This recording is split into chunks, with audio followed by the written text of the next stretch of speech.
में जो हमने मैक्सिमा मिनिमा के बारे में पढ़ा था वो आपको समझ में आ गया होगा, ठीक है ना। वो थोड़ा डिफिकल्ट है लेकिन बहुत मुश्किल नहीं है। देखो अब यहां पे हमने पिछले क्लास में तुमको बार बार एक चीज बताई कि फिजिक्स में हम क्यों मैथमेटिकल टूल पढ़ रहे हैं। ये बात आप हमेशा ध्यान रखना, हम मैथमेटिकल टूल क्यों पढ़ रहे हैं। हम मैथमेटिकल टूल इसलिए पढ़ रहे हैं ताकि फिजिक्स में उसको यूज करें, है ना। तो हमेशा जब मैं आपको कोई रेफरेंस पॉइंट बताता हूं कि आप इस तरीके से सोचो तो आप उस पर ध्यान दिया करो। मैक्सिमा मिनिमा मैथमेटिक्स में एक सेपरेट टॉपिक ही है, तो वहां पे आपको बहुत डिटेल में पढ़ना है। लेकिन अभी मेरे को इसमें वो सीखना है जो फिजिक्स में जहां जहां एग्जांपल्स ऐसे आएंगे, समझ गए ना। और मैं बार बार बोल रहा हूं कि फिजिक्स में we don't have to identify whether it is maxima और मिनिमा। फिजिक्स में जब भी क्वेश्चंस पूछे जाएंगे तो उसमें क्लियर लिखा हुआ रहेगा find the maximum value, find the minimum value. तो आपको सिर्फ स्टेप 1 की जरूरत पड़ेगी जहां डिफरेंशिएट करके 0 पुट कर देना है। ये मैं बार बार आपको बोल रहा हूं तो दिमाग में बिठाओ इस चीज को, समझ गए ना बच्चे। अब जैसे देखो मैंने बोर्ड पे ये इक्वेशन लिखा है, अब तुम्हारी जानकारी के लिए मैं बता दूं ये ऐसे ही मैंने कोई इक्वेशन नहीं लिख दिया है। ये आपका मोशन में एक रिलेटिव रिवर वाला प्रॉब्लम है, उस प्रॉब्लम में इसका यूज आएगा। तो मैं जो भी कुछ आपको मैथमेटिकल टूल में बता रहा हूं उनका कहीं ना कहीं रेलिवेंस फिजिक्स से ही है। ऐसे ही कुछ भी नहीं मैं बोल दे रहा हूं कि चलो इस इक्वेशन को सॉल्व कर दो।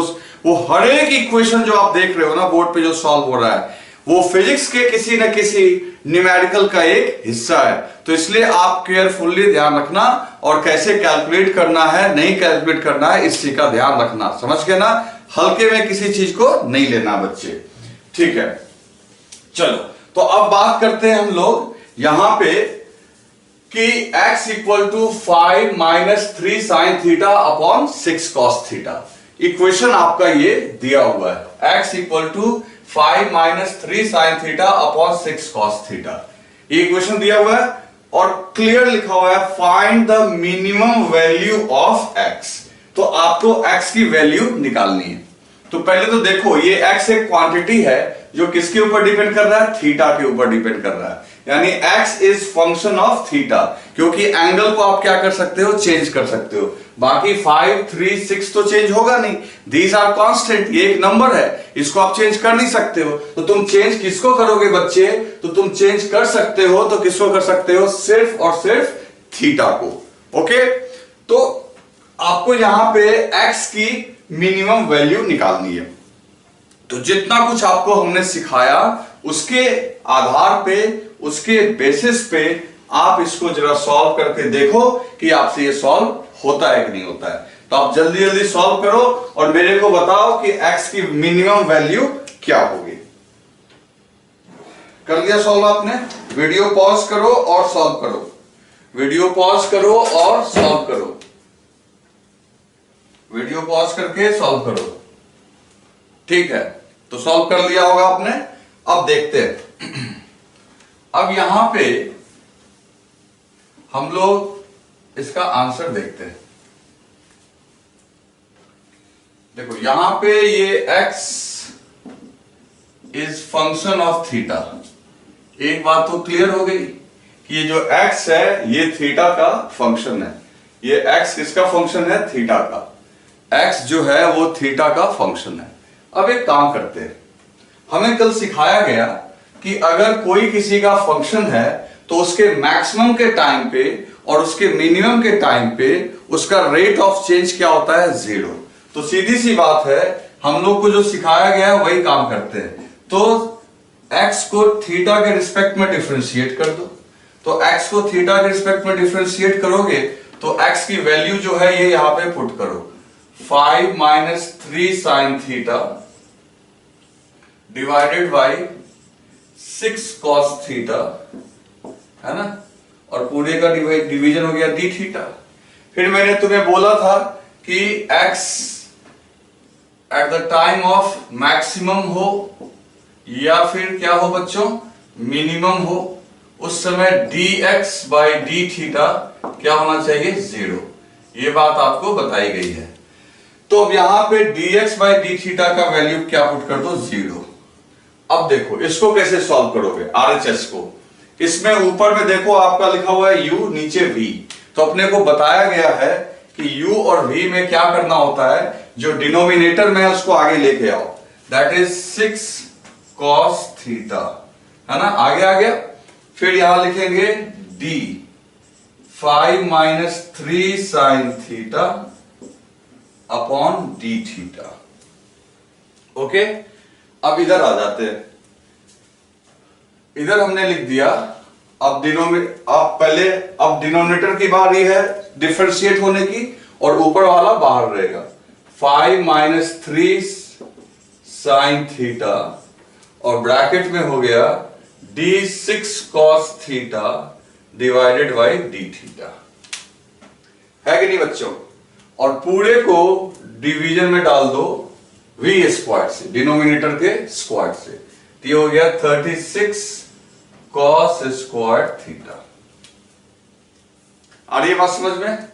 अब ये जो नीचे में है ये तो 0 से मल्टीप्लाई होके 0 हो जाएगा। अब इनको सॉल्व करते हैं कि ये कितना आता है। तो बहुत मुश्किल नहीं है, अभी आप देखो आपके सामने सॉल्व हो जाएगा। सो 0 इक्वल्स टू अब यहां पे देखो, इसमें डिस्ट्रीब्यूट करो। 5 का डिफरेंशिएशन 0 हो जाएगा, और -3 में -3 तो बाहर आएगा, और साइन थीटा का डिफरेंशिएशन cos थीटा हो जाएगा। तो यहां हो जाएगा 6 cos theta into -3 cos theta. ये ज्यादा ऊपर तो नहीं लिखा गया, मैं कैमरा में देख लूं एक बार। नहीं, ठीक है। चलो ये कैसे आया भाई, ये 5 जो है डिफरेंशिएट होके क्या हुआ 0, और यहां पे 3 साइन थीटा जो है उसमें -3 तो कांस्टेंट है, D sine theta by D theta क्या होता है cos थीटा। तो ये -3 cos थीटा हो गया। फिर यहां पे क्या लिखोगे, माइनस, अब यहां पे देखो ये तो बाहर में ही है, और 6 बाहर आ जाएगा, और d cos theta by D theta. तो d cos theta by D theta minus sine theta होगा। तो ये हो जाएगा माइनस, तो ये माइनस आके इस माइनस को प्लस कर देगा। तो बच्चों जहां हमने माइनस लिखा है वहां कर दो प्लस। ये प्लस कैसे हुआ समझ में आई बात ना। d cos theta by D theta का जो माइनस है इसको प्लस कर देगा। अब ये हो जाएगा आपका 5 minus 3 sine theta, 5 minus 3 sine theta, और d cos theta by D theta जो होगा ये 6 साइन थीटा हो जाएगा। समझ में आ रही है बात, 6 साइन थीटा कैसे हुआ।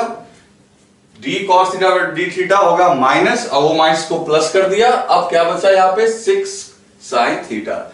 नीचे वाले को तो पहले ही तुमने इधर भेज दिया था, और वो मल्टीप्लाई हो गया था 0। चलो अब आगे बढ़ते हैं। सो 0 इक्वल्स टू, अब इससे अंदर मल्टीप्लाई करो, 6 cos theta minus 3 cos theta, तो -18 cos स्क्वायर थीटा। ओके, फिर यहां इसको अंदर मल्टीप्लाई करो, 6 sine theta into 5, 30 sine theta. ठीक है, 6 sine theta into -3 sine theta, -18 sine square theta. Okay, अब -8 cos square theta -8 sine square theta, इन लोगों को लेके इधर आ जाओ, और 18 कॉमन ले लो। तो 18 cos square theta plus sine square theta equal to 30 sine theta. आ रही है ना बात समझ में। ये आपका इधर आया, ये भी इधर आया, तो दोनों प्लस हो गया, 18 कॉमन ले लोगे। और बच्चों ट्रिगोनोमेट्री से तुम जानते हो इसकी वैल्यू कितनी होगी 1। तो यहां पे लिखेंगे 18 equal to 30 sine theta. So sine theta equals to 18 upon 30, and this is 3/5। तो दोस्तों देखो साइन थीटा की वैल्यू आ गई 3/5। तो जिस तरीके से हमेशा x की वैल्यू आती थी, यहां किसकी वैल्यू आ गई 3/5। और जब मैं ट्रिगोनोमेट्री पढ़ाऊंगा तो बताऊंगा वहां पे। ये भी फिलहाल के लिए याद रख लो कि अगर साइन थीटा 3/5 हो तो थीटा का जो वैल्यू होता है 37 डिग्री। कितना होता है बच्चों? 37 डिग्री। तो ये हम लोग ट्रिगो में मैं वैल्यू लिखा दूंगा। आप तो 30-45 का याद करके रखे हो, लेकिन फिजिक्स में इसका बहुत यूज आता है। तो साइन थीटा 3/5 आने का मतलब हो गया थीटा कितना आ गया? 37 डिग्री। चलो, तो जिस तरीके से पहले x आ जाता था वैसे ही यहाँ पे क्या आ गया? थीटा, क्योंकि पहले y और x के बीच था, यहाँ x और थीटा के बीच में है, तो थीटा आ गया। अब क्या करते थे? जो वैल्यू आता था उसको ओरिजिनल इक्वेशन में जाके पुट कर देते थे, तो मिनिमम वैल्यू मिल जाएगा। यहाँ मिनिमम पूछा तो मिनिमम मिल जाएगा। तो सीधी सी बात हो गई। सो x इक्वल टू 5 माइनस 3। अब साइन 37, तो साइन 37 हो जाएगा कितना? देखो साइन 37 हो जाएगा 3/5। ऐसे भी साइन थीटा 3/5 आया, ये हो गया 3/5 डिवाइडेड बाई 6 cos 37। यहां मैं cos का भी वैल्यू लिख दूं, तो cos 37 होता है बच्चों, cos 37 होता है 4/5। फिलहाल अभी याद रखो, बाद में ट्रिगो में मैं पूरा एक टेबल लिखवा दूंगा सारे एंगल्स का। तो cos 37 हो गया 4/5, तो 6 इंटू 4/5। अब जस्ट इसको सॉल्व कर लेते हैं। तो देखो 5, ये 3 इंटू 3 9/5, 5 एलसीएम आ गया, तो ऊपर में हो गया 5 इंटू 5 25 माइनस 9 डिवाइडेड बाई 5। अब ये सॉल्व करने में तो किसी को दिक्कत नहीं होता होगा यार, ये सब तो बहुत 9/10 की चीजें हैं।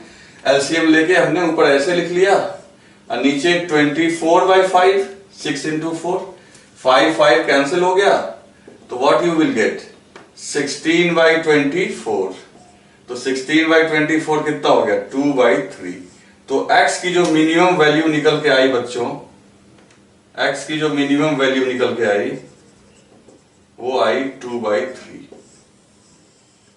अब देखो ये बताने के पीछे मकसद था, उस प्रॉब्लम में तुम्हें दिक्कत नहीं होगी। तो अगर आप अच्छे से याद रखोगे तो जब मैं तुम्हें रिलेटिव मोशन पढ़ा रहूंगा तो उस समय मैं इसका यूज करूंगा, तो उसमें आपको दिक्कत नहीं होना चाहिए। अब कुछ है भी नहीं यार, तुम्हें तो बस देखना है कि कौन किसका फंक्शन है और उसको डिफरेंशिएट करके जीरो पुट कर लेना है, फिर वहां से वो वैल्यू आएगी, वैल्यू को ओरिजिनल इक्वेशन में पुट कर देना है।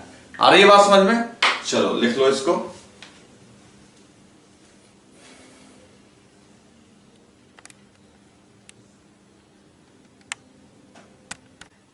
तो बच्चों अब हम लोग एक चीज सीखेंगे, रेट ऑफ चेंज से रिलेटेड है परसेंटेज चेंज निकालना, है ना।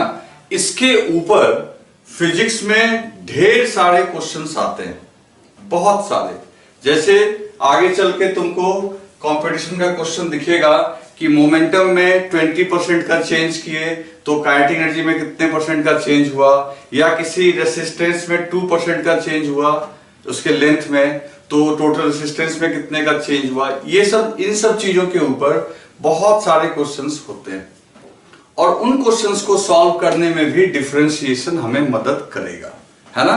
तो अब ये क्या मदद करेगा, कैसे मदद करेगा, इन सब चीजों को अभी हम लोग सीखेंगे, ठीक है। तो अभी मैं लिख रहा हूं यहां पे differentiation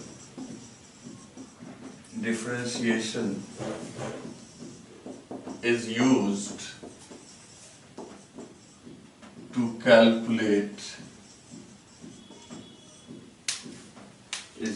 to calculate percentage change in physical quantity। तो डिफरेंशिएशन का यूज हम लोग करते हैं परसेंटेज चेंज कैलकुलेट करने के लिए, किसके अंदर? फिजिकल क्वांटिटी में, ठीक है। अब ये परसेंटेज चेंज कैसे निकालेंगे, क्या करेंगे, इसी चीज को अभी हम लोग सीखेंगे। तो चलो सबसे पहले हम लोग यहां ये डिफाइन करें कि परसेंटेज चेंज क्या होता है। तो हम लोग का पहला यही है, व्हाट इज परसेंटेज चेंज। अब ये चीज तुम्हें थोड़ी बहुत इसकी जानकारी होगी भी, तुमने कैलकुलेट किया भी होगा 9th-10th में, लेकिन मैं बस आपको एक बार ढंग से याद करवा दूं कि ये क्या होता है। जैसे मान लो कि अगर कोई क्वांटिटी है, किसी का वेट है, मान लो उसका इनिशियल वेट है 60 kg, है ना बच्चों? इनिशियल वेट कितना है? 60 kg, और इसका वेट इंक्रीज होके हो गया 66 kg। मान लो कि उसका वेट किसी मंथ में 60 kg था और इंक्रीज होके कितना हो गया? 66 kg। तो चेंज इन वेट कितना हुआ? तो delta W is equal to WF minus WI। Delta W का मतलब तो समझते हो, चेंज इन वेट, जो कि क्या हो गया? Final minus initial. तो यहां पे 66 माइनस 60, तो ये हो गया आपका कितना? 6 kg। तो जो चेंज इन वेट है वो कितना निकल के आ गया? 6 kg। ओके, अब हम लोग को कैलकुलेट करना है, ये आंसर है अपना। अब हम लोग को कैलकुलेट करना है, देखो ये अभी जो 6 kg आया, ये आया आपका चेंज इन वेट। ये 6 kg क्या आया? Change in weight. लेकिन हमको कैलकुलेट करना है परसेंटेज चेंज इन वेट। तो देखो परसेंटेज चेंज का क्या डेफिनेशन होता है? परसेंटेज चेंज इन वेट, ये कैसे निकालेंगे? तो सीधी सी बात है, परसेंटेज चेंज इन वेट हो जाएगा टोटल चेंज जो हुआ, that is delta W divided by initial weight. Percentage change in weight क्या होगा? Total change in weight, weight में जो बदलाव आया, that is delta W divided by initial. किससे डिवाइड करो? Initial, and multiplied by 100। किससे मल्टीप्लाई किया हमने? 100 से। तो परसेंटेज चेंज अगर वेट में निकालना होगा, कैलकुलेट करना होगा, तो चेंज इन वेट को डिवाइड करेंगे किससे? इनिशियल से, और मल्टीप्लाई कर देंगे 100 से। अब यहां पे देखो चेंज इन वेट कितना था आपका? 6, जो हमने यहां कैलकुलेट किया। इनिशियल वेट कितना है? 60, और ये हो गया 100।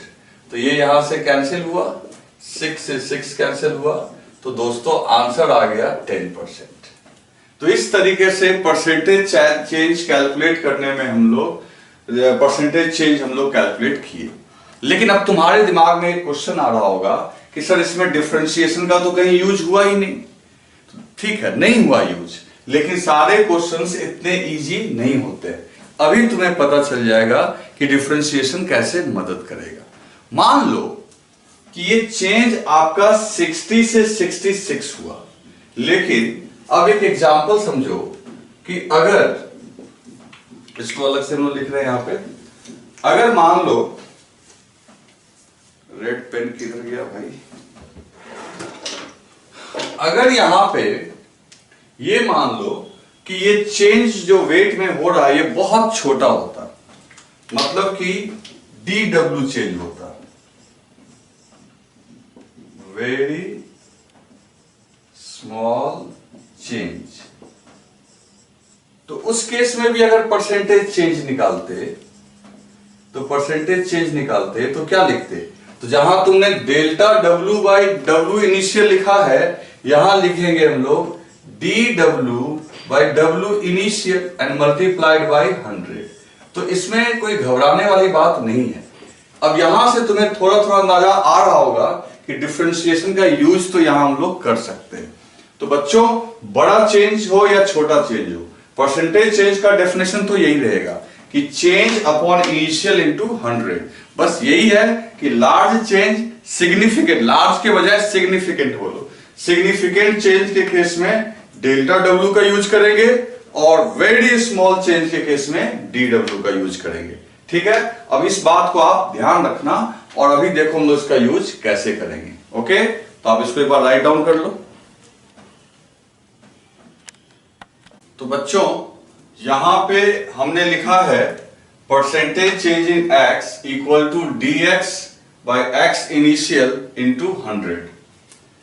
तो इसका मतलब ये हो गया कि ये जो परसेंटेज चेंज निकाला जा रहा है बहुत छोटे से चेंज के लिए। सवाल ये उठता है कि छोटा सा चेंज कितना है ना? dx का मतलब बहुत छोटा चेंज, तो देखो इसके लिए ना कोई बाउंड्री डिसाइड नहीं की गई है कि कब तक ये dx वाला काम चलता रहेगा, कब डेल्टा वाला। लेकिन तब भी आप जब मैथमेटिकल कैलकुलेशन करेंगे और किया जाता है तो अप्रोक्सीमेटली ये देखा गया है कि ये वाला रिजल्ट हम लोग यूज करेंगे यूजफुल अप टू 5% चेंज, यानी कि 5% के चेंज के लिए आप इसको यूज कर सकते हो। मतलब कि we can use it for 0% to 5%। इसके बीच में ऐसा कोई भी चेंज रहेगा तो हम लोग इस वाले इक्वेशन का यूज करेंगे। इसके ऊपर अगर चला गया तब तो हम लोग डेल्टा से काम करेंगे, ठीक है ना।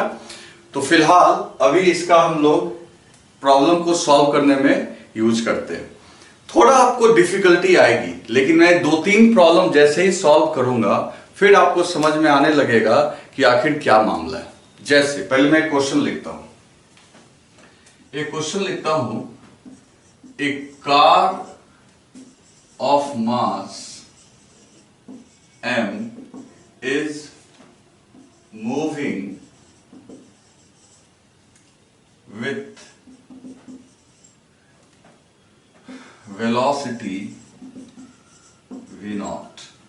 एक कार मूव कर रही है जिसका मास m है और वो मूव कर रहा है वेलोसिटी v से, ठीक।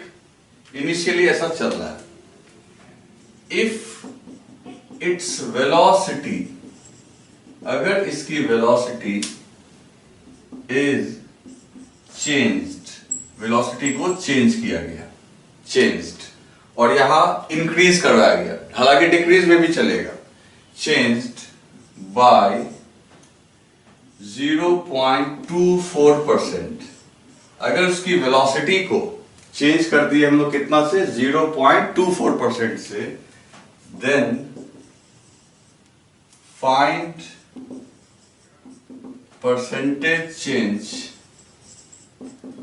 इन इट्स काइनेटिक एनर्जी।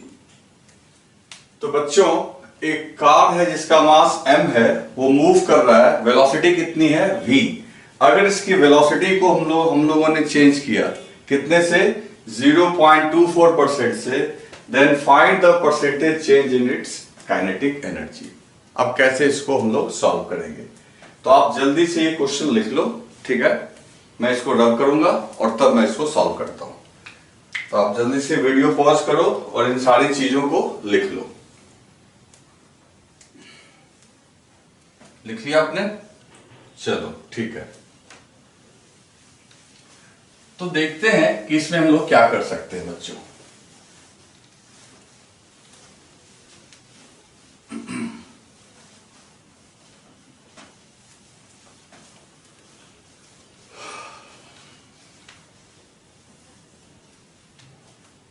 देखो बहुत सिंपल है।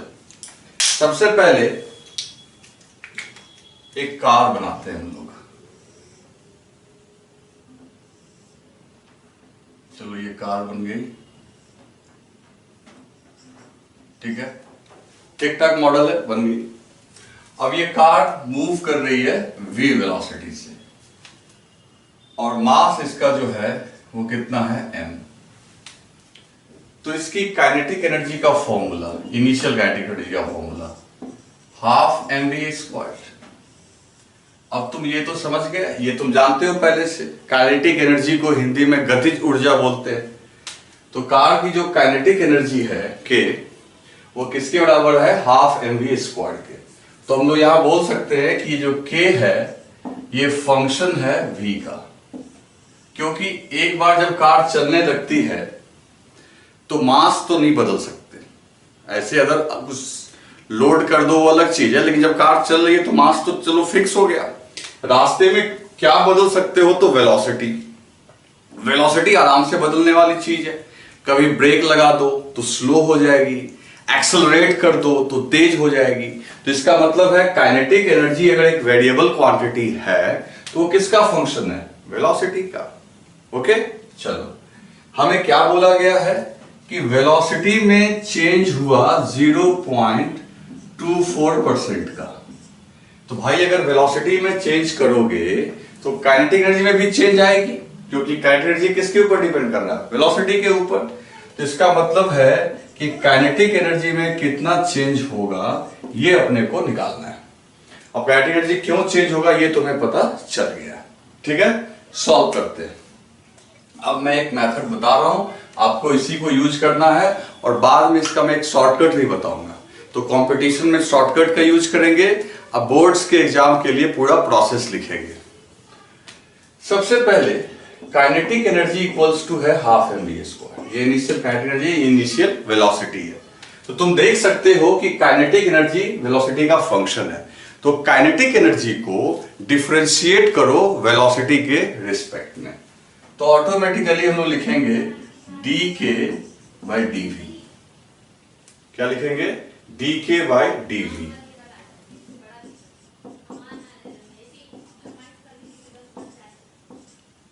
ठीक है, तो k की जगह हमने क्या लिख दिया?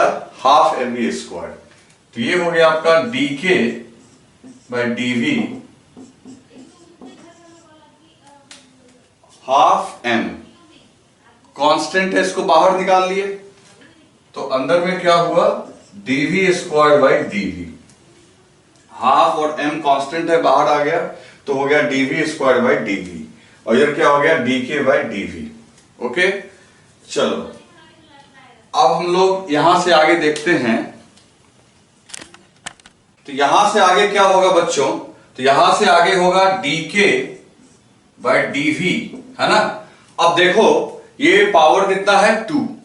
तो यहां पे लिख सकते हैं हाफ m इंटू, देखो रूल याद करो, रूल याद करो, 2 से आगे मल्टीप्लाई करो और पावर में से एक सब्ट्रैक्ट कर दो।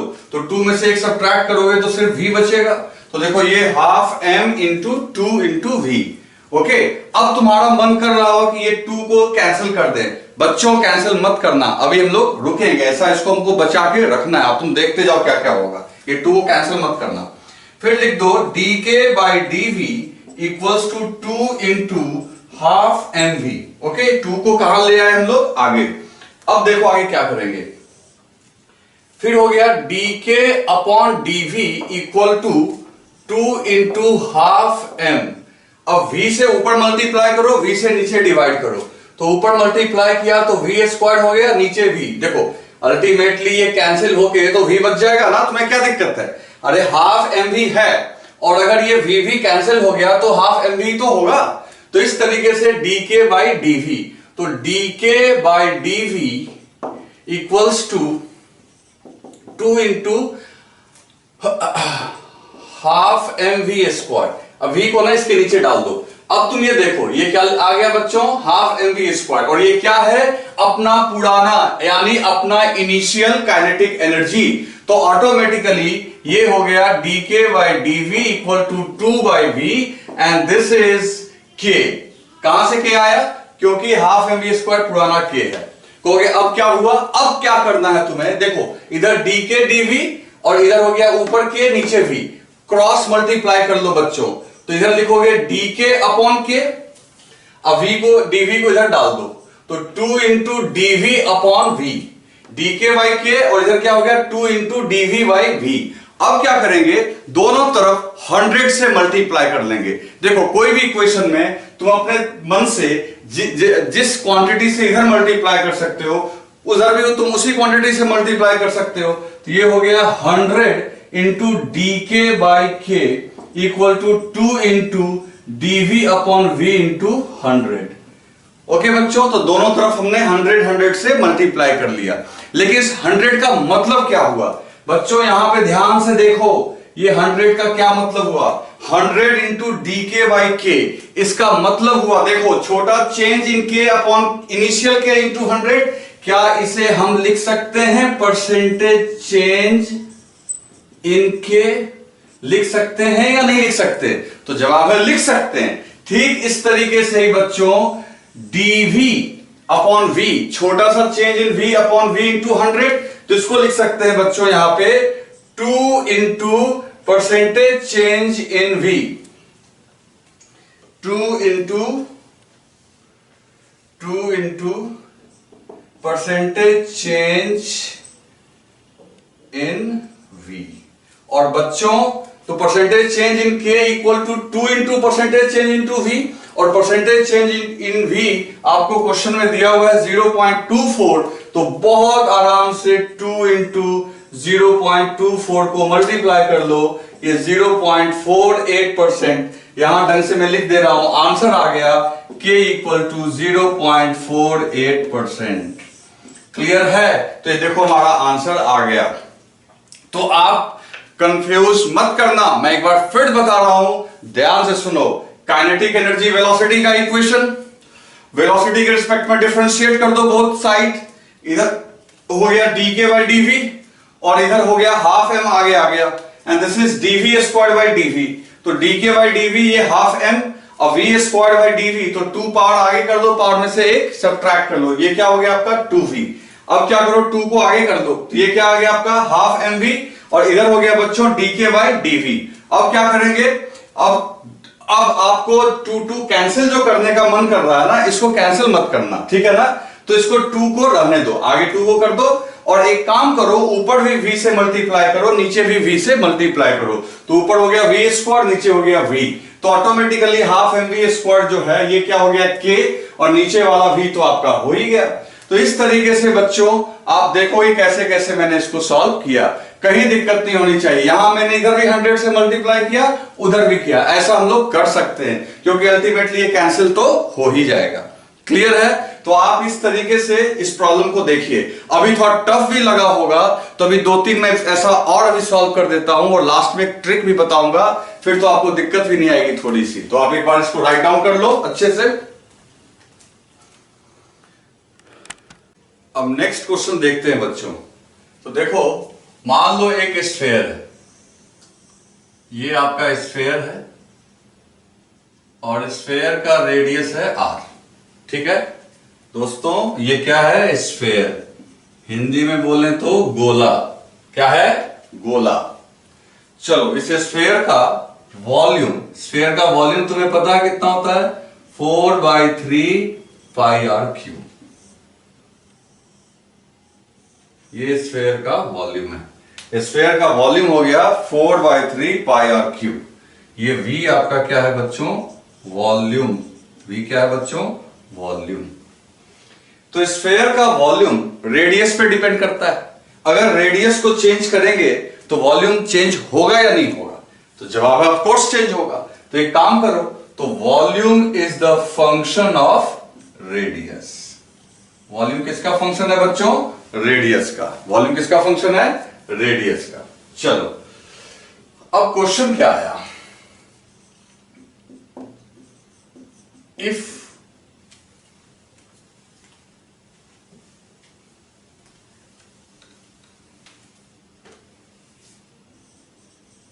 radius of a sphere is changed, ध्यान से देखना, if radius of a sphere is changed by 0.3%, then find the percentage change in volume। देखो, अगर स्फेयर का रेडियस को आपने चेंज किया 0.3% से, तो बोल रहा है find the percentage change in volume. तो भैया रेडियस को अगर बढ़ाओगे, चेंज मतलब इंक्रीज लो, डिक्रीज लेंगे तो माइनस आएगा, इंक्रीज करेंगे तो प्लस आएगा, लेकिन चेंज तो चेंज होता है। तो चेंज अगर रेडियस में 3%, तो हम लोग मान लेते हैं इंक्रीज। अगर 3% से अगर चेंज किए तो वॉल्यूम में कितना चेंज आएगा, और वॉल्यूम चेंज तो होना चाहिए, क्योंकि वॉल्यूम किसका फंक्शन है, रेडियस का। तो कैसे सॉल्व होगा भाई, तो आंसर, तो एक बार तो भाई ऐसा है बच्चों कि वीडियो को पॉज करके तुम एक बार ट्राई करो। देखो, तुम ट्राई नहीं करोगे तो फायदा नहीं होगा, ट्राई नहीं करोगे तो फायदा नहीं होगा। तो एक बार ट्राई करते हैं। वीडियो पॉज कर लिया आपने, चलो इसको ट्राई करते हैं, देखते हैं क्या होगा फिर। चलिए, ट्राई कर लिया। तो अब मैं सॉल्व कर रहा हूं, आप इसको मैच करवाओ। तो देखो, इनिशियल वॉल्यूम 4/3 पाई r क्यूब, ठीक है, अब वॉल्यूम रेडियस का फंक्शन है, तो हमने पिछली प्रॉब्लम में क्या किया था, ठीक वही काम करेंगे। तुरंत वॉल्यूम को जो जिसका वो फंक्शन है उसके रिस्पेक्ट में डिफरेंशिएट कर लो। कर लिए। 4/3 पाई जो है कांस्टेंट है और वो आगे आ गया। और फिर क्या है, dr3/dr। ये बाहर क्यों आ गया बच्चों, क्योंकि वो कांस्टेंट है। फिर ये कितना हो गया, dv/dr 4/3 पाई। अब देखो जो आगे पावर है उससे मल्टीप्लाई कर दो, तो 3 से मल्टीप्लाई कर दिया और पावर में से 1 घटा लेंगे। यही तो रूल है, डिफरेंशिएशन का रूल तो यही है, पावर से मल्टीप्लाई करेंगे, पावर में से 1 घटा लेंगे। तो ये हो गया आपका dv/dr equals to 4/3 pi into 3r²। अब देखो तुम्हें मन कर रहा है ना 3 को काट देने का, कैंसिल करने का, नहीं करना है। पिछली बार भी मना किया था मैंने, अभी फिर मना कर रहा हूं, 3 को आप कैंसिल नहीं करोगे। तो अब क्या किए थे हम लोग, पिछली बार ऊपर नीचे v से मल्टीप्लाई किए थे, इस बार ऊपर नीचे r से मल्टीप्लाई करेंगे। तो dv/dr इक्वल टू 4/3 पाई। अच्छा ये 3 को ना सबसे आगे रखते हैं, 3 इंटू 4/3 पाई और ऊपर भी r से मल्टीप्लाई कर लो, तो ये हो जाएगा r³ और नीचे r। तो देखो ये कैंसिल होके तो r² तो हो ही जाएगा। कहोगे कि क्या फायदा क्या हुआ, वो तुम्हें तुरंत नजर आने लगेगा अभी। dv/dr 3 इंटू 4/3 पाई r³ और यहां r से नीचे डिवाइड कर दो।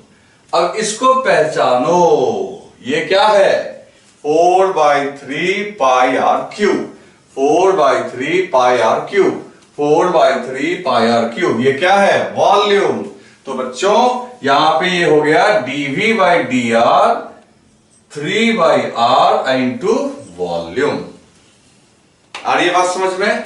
चलो अब क्रॉस मल्टीप्लाई कर दो, तो क्या क्रॉस मल्टीप्लाई करने पे क्या होगा, तो ये हो गया dv/v equals to 3 into dr/r।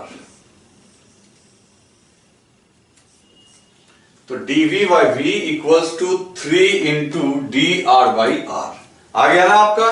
अब देखो ये क्या है, change in volume, v for volume है यहां पे, और ये v क्या है, इनिशियल वॉल्यूम। ये क्या है, चेंज इन रेडियस, ये क्या है, इनिशियल रेडियस।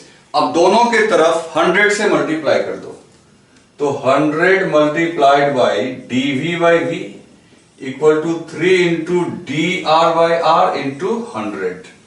ओके, अब इसको तुम क्या पढ़ सकते हो भाई, तो देखो 100 इंटू dv/v, यानी dv हो गया चेंज, ये हो गया इनिशियल, तो 100 इंटू चेंज अपॉन इनिशियल। तो बच्चों इसी को तो हम लोग बोलते हैं परसेंटेज चेंज इन वॉल्यूम। क्या बोलते हैं इसको, percentage change in volume is equal to 3 into percentage change in radius, percentage change in radius. तो 3 into percentage change in radius, percentage change in radius, तो रेडियस में कितना चेंज हुआ, 0.3 का। तो भाई 0.3% से मल्टीप्लाई कर दो, तो ये आंसर आ गया 0.9%। ओके, चलो देखो कितना सिंपल था। अब एक काम करते हैं, अब 2 क्वेश्चन तुम्हारे सामने सॉल्व हो चुका है, कुछ तो आइडिया तुम्हें लग ही गया, 2-3 बार और रिवाइज करोगे तो हो जाएगा क्लियर। अब तुम्हें एक चीज देखना होगा, दोनों क्वेश्चन के सॉल्यूशन में जरा ध्यान दो।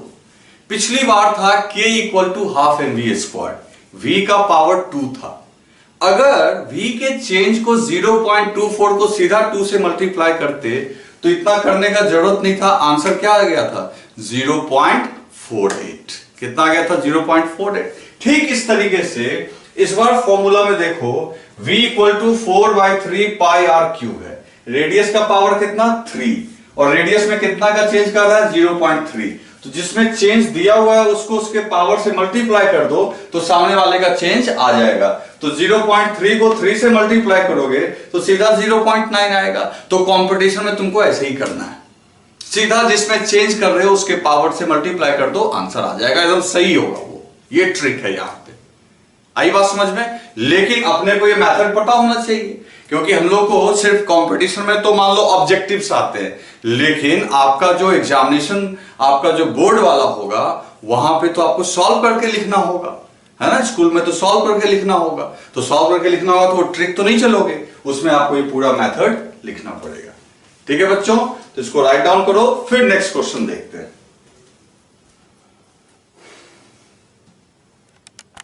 तो बच्चों नेक्स्ट क्वेश्चन है, अब देखो यहां पे हम लोग फिजिक्स में एक बॉडी पढ़ेंगे जिसका नाम होता है simple pendulum.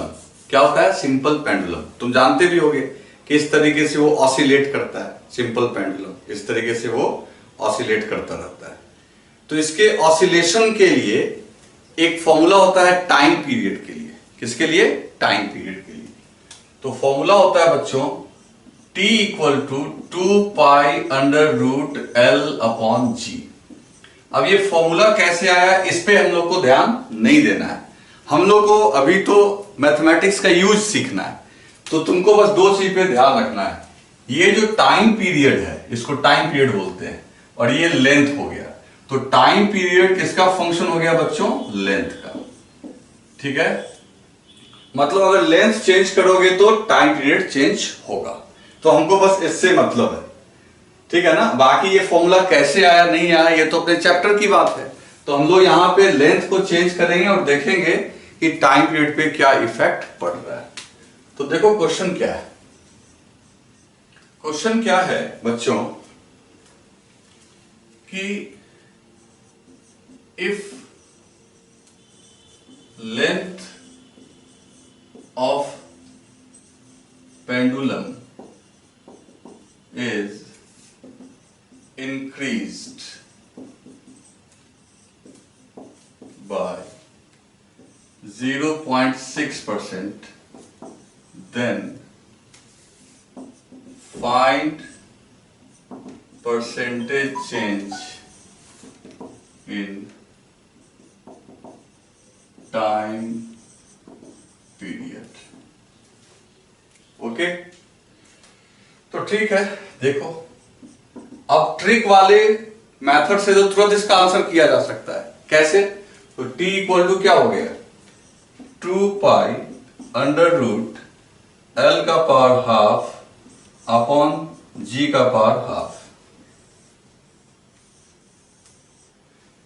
T equal to 2π×L² upon G²। तो टाइम पीरियड जो है, देखो लेंथ का पावर कितना है? हाफ। तो तुम्हें अभी हमने बताया था कि लेंथ में जो चेंजेस लाओगे उतना से ही टाइम पीरियड में चेंज होगा। तो लेंथ में कितना, लेंथ का पावर कितना है? हाफ, और हाफ को मल्टीप्लाई कर दो 0.6 में, तो सीधा है आंसर आ गया 0.3। तो कंपटीशन में तो ऐसे ही बना देना भाई, सीधा ऐसे ही सॉल्व कर देना है कि 0.6 से L की पावर को मल्टीप्लाई कर देना, you will get the answer. लेकिन अगर एग्जाम में सॉल्व करना होगा, जो कि बोर्ड वाला एग्जाम होगा जिसमें हमें लिखना है, तो क्या करेंगे देखते हैं। तो उसके लिए देखो मैं सॉल्व कर रहा हूं। सबसे पहले भाई T इक्वल्स टू क्या है? 2π, ध्यान से देखना। T इक्वल्स टू क्या हो गया? 2π L² अपॉन G, है ना। अभी अंडर रूट रखने देते हैं। अब क्या करते थे हम लोग? सबसे पहले हम लोग डिफरेंशिएट करते थे, जिसके रिस्पेक्ट में वो चेंज होगा। तो L चेंज हो रहा है तो T को L के रिस्पेक्ट में डिफरेंशिएट कर दो, तो dt/dl। अब यहां पे कौन कौन कांस्टेंट है? 2π अपॉन √G, G को बाहर निकाल लो अंडर रूट करके, सिर्फ L तो हो जाएगा बच्चों dl/√ अपॉन dl। ये कैसे आया, समझ में आया ना भाई? √L/G को √L/√G लिख सकते हैं। √G कांस्टेंट है, बाहर है। G समझते हो? ग्रेविटेशनल एक्सेलरेशन, ये मोशन हम लोग पढ़ेंगे। फिलहाल आप, और आप जानते भी होंगे 9th क्लास में 9.8 इसकी वैल्यू होती है, ये कांस्टेंट है। फिर यहां से हो गया dt by D L equal to 2 pi under root G. अब देखो ये क्या करना है, कैसे ये डिफरेंशिएट होगा। तो बच्चों L का पावर कितना, अंडर रूट का मतलब पावर होता है हाफ, तो हाफ आगे लिख दो, ठीक, हाफ हमने आगे लिख दिया।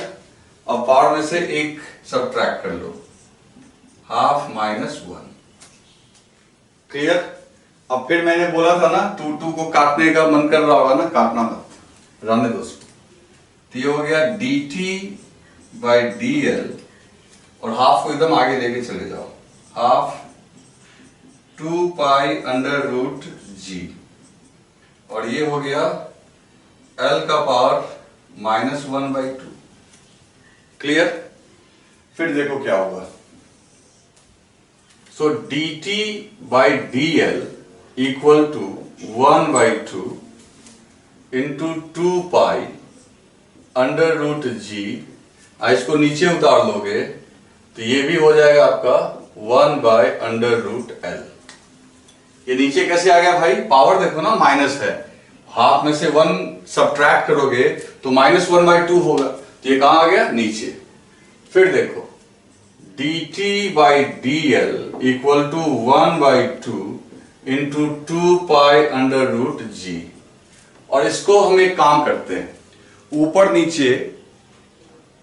नीचे L से मल्टीप्लाई करते हैं, तो ये हो जाएगा L अपॉन L। ऐसा तो कर सकते हैं ना भाई, कटने का बाद यही आएगा। अब देखो क्या है, L को आगे लेके चले जाओ, तो dt by D L 1/2, L को आगे लेके चलते हैं, और ये हो गया 2 पाई अंडर रूट जी।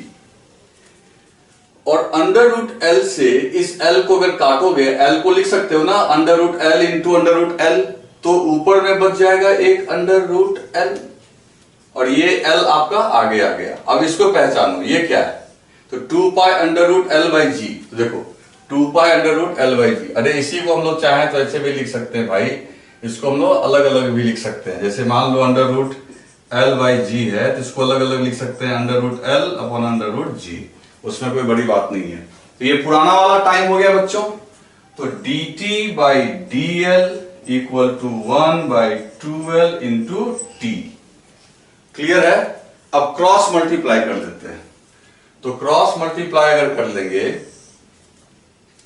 तो dt by T equals to 1/2 into D L by L, ठीक है। अब दोनों तरफ 100 से मल्टीप्लाई कर लो, तो 100 से मल्टीप्लाई करोगे तो 100, अब देखो थोड़ा स्पेस कम हो रहा है बच्चों, 100 into D T by T, 100 into D T by T equals to 1/2 into D L by L into 100।